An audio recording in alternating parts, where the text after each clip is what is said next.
تجارت کے اندر جتنا رزق اللہ نے رکھا ہے وہ کسی چیز میں نہیں ہے. اگر ہماری شریعت میں ہمارے پیغمبر کے ارشادات کا مفہوم اگر سمجھیں تو 65% روزی اللہ نے تجارت میں رکھی ہے، اس کے بعد کھیتی میں رکھی ہے، اس کے بعد نوکری میں. ایک آدمی ساری زندگی نوکری کرتا ہے، کماتا ہے کماتا ہے کماتا ہے، کچھ پیسہ جمع کرتا ہے، آخر عمر میں گھر بناتا ہے، 2-4 سال رہتا ہے، ساری زندگی کما کر کے گھر بنایا اور 2-4 سال رہ کے چلا جاتا ہے، اور اس کی اولاد بولتی ہے ابا کے سمجھا نہیں رہا، گھر ایسے بنائے کہ نہ تو ایسے بنا.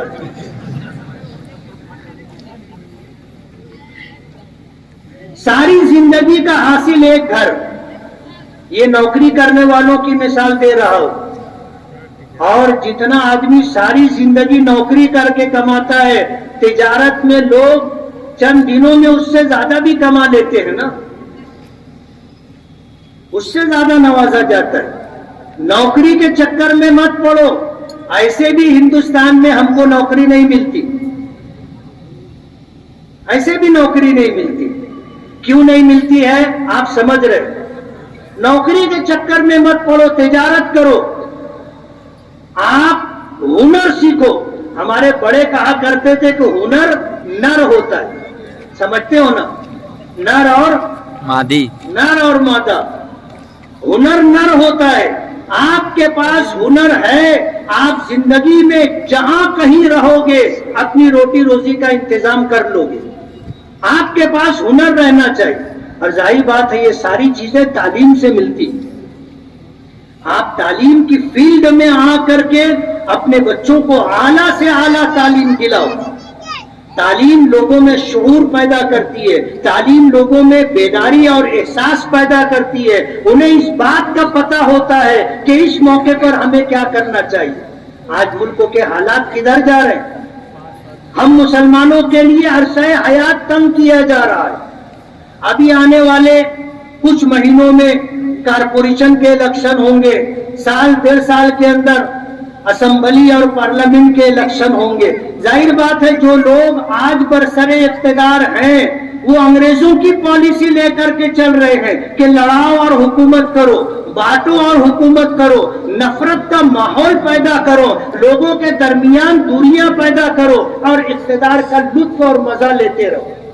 آنے والے دن آج کے دن سے زیادہ برے ہوں گے. لیکن ہم مسلمان کبھی مایوس نہیں ہوتے، ہم کبھی گھبراتے نہیں. ہم کمزور ہو سکتے ہیں لیکن اس دنیا کا پیدا کرنے والا اور ہمیں بنانے والا کمزور نہیں ہے. ہم دھوکہ کھا سکتے ہیں، وہ دھوکہ نہیں کھا سکتا. ہم کمزور ہونے کی وجہ سے ظلم و بربریت کا شکار ہو سکتے ہیں لیکن وہ ظلم کو باقی نہیں رکھتا. کہتے ہیں کہ ظلم کی ٹہنی کبھی پھلتی نہیں، ناؤ کاغذ کی صدا چلتی نہیں. ظلم کرنے والوں کا اقتدار بہت کم ہوتا ہے، مختصر ہوتا ہے.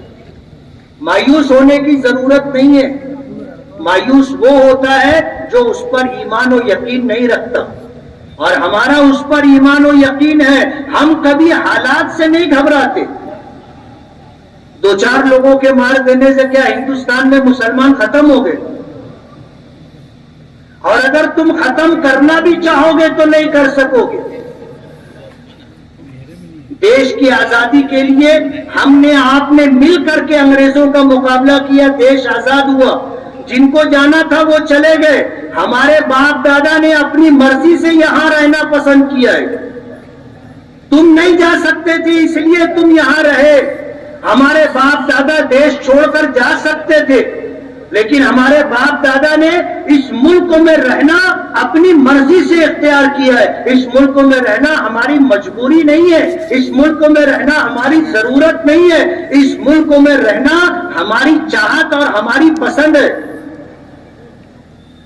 آپ ہمیں دیش نکالا نہیں دے سکتے کہ کروڑوں مسلمانوں کو ڈھکیل کر کے آپ بنگال کی کھاڑی میں ڈال دیں گے. ناممکن ہے. کروڑوں مسلمانوں کو آپ مار ڈالیں گے، یہ ناممکن ہے۔ ہم اس دیش میں ہیں، یہیں رہیں گے، یہیں رہیں گے، مریں گے تو اسی مٹی میں ملیں گے۔ تم مٹی میں ملانے کی بات کرتے ہو، ہمارا تو ٹھکانہ یہی ہے، ہمارا تو ٹھکانہ یہی ہے، کوئی بات نہیں ہے۔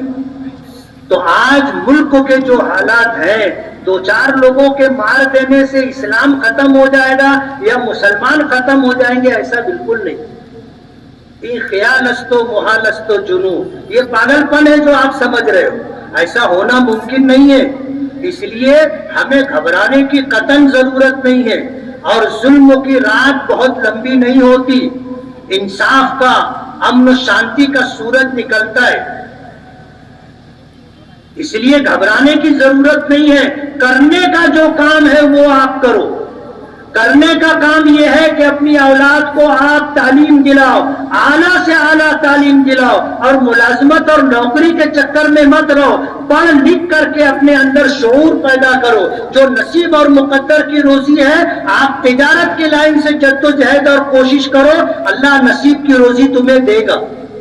دوسری بات، ملک کے موجودہ حالات سے گھبرانے کی ضرورت نہیں ہے۔ جو آج صاحب مسند ہے کل نہیں ہوں گے، جو آج صاحب مسند ہے کل نہیں ہوں گے، کرایہ دار ہیں، ذاتی مکان تھوڑی ہے۔ ابھی الیکشن آنے والا ہے نا، ہماری ووٹوں سے اقتدار میں گئے تھے، اللہ نے، اس ملک کے سنویدھان نے اور دستور نے ہمیں یہ حق دیا ہے کہ اگر ہم کسی کو تخت پر بٹھا سکتے ہیں تو اس کا جنازہ بھی کاندھا دے کے اٹھا سکتے ہیں نا۔ اور یہ چشم سر سے دیکھے جانے والی چیز ہے، کسی کا اقتدار ہمیشہ باقی نہیں رہتا، لوگ آتے ہیں جاتے ہیں۔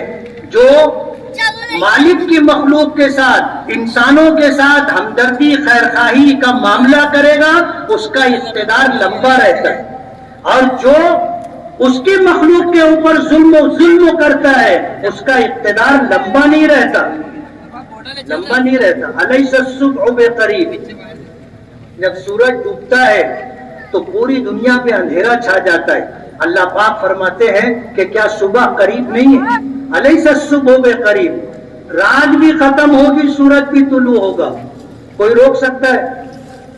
دنیا کی کوئی طاقت ہے جو سورج کو طلوع ہونے سے روک دے؟ یہ نظام کائنات ہے۔ اس دنیا میں اوپر کا بنایا ہوا، اوپر والے کا بنایا ہوا دستور ہے، اگر سورج ڈوبا ہے تو سورج نکلے گا بھی۔ کبھی ہم تھے، کبھی کوئی اور تھا، آج تم ہو، تاریخ اپنے آپ کو دہراتی ہے، اور آدمی جہاں سے چلتا ہے گھوم کر کے وہاں آتا ہے۔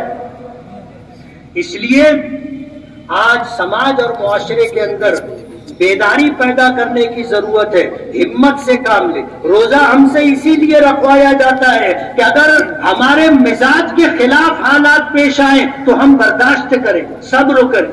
روزہ ہم سے اس لیے رکھوایا گیا کہ ہمارے اندر تقوی پیدا ہو۔ تقوی کا مطلب یہ ہے کہ ہم اوپر والے کے احکامات کو مان کر کے زندگی گزاریں، اس سے ڈر کر کے زندگی گزارے، من مانی زندگی نہ گزارے کہ ہم جو چاہے وہ کریں۔ نہیں، ہمارا مذہب اور دھرم ہے، اس نے ہمیں زندگی گزارنے کا جو طریقہ اور سلیقہ، جو راستہ ہمیں بتایا ہے، اس راستے پر ہم کو چلنا ہے۔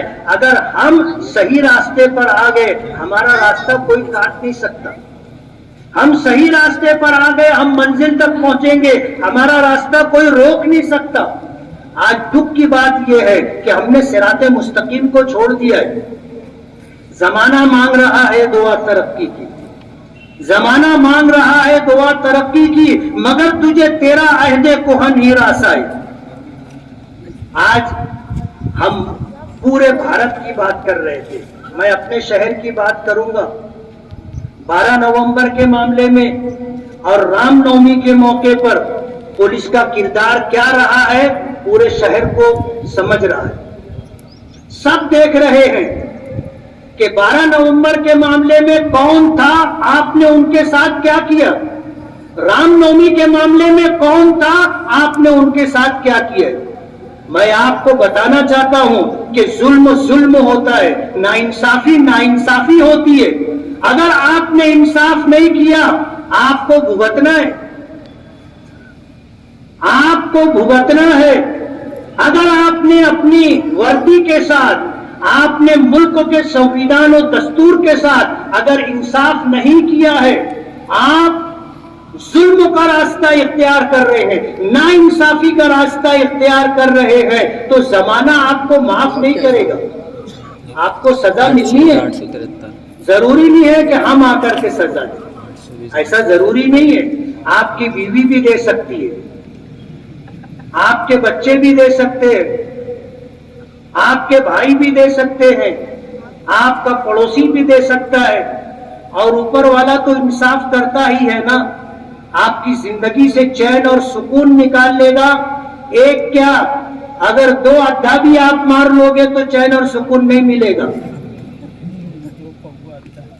یہ 2 نظروں سے دیکھنا اور الگ الگ معاملہ اختیار کر کے چلنا، آپ کچھ بول کر کے اپنے آپ کو تسلی دے سکتے ہو کہ نہیں صاحب ایسا نہیں ہے، ایسا نہیں ہے، آپ اپنے کو تسلی دے سکتے ہو، لیکن یہ تسلی زیادہ دنوں تک رہنے والی نہیں ہے۔ اوپر والے نے آپ کو بنایا ہے تو آپ کو ضمیر دیا ہے، اور یہ ضمیر انصاف کے لیے کچوکے لگاتا رہتا ہے۔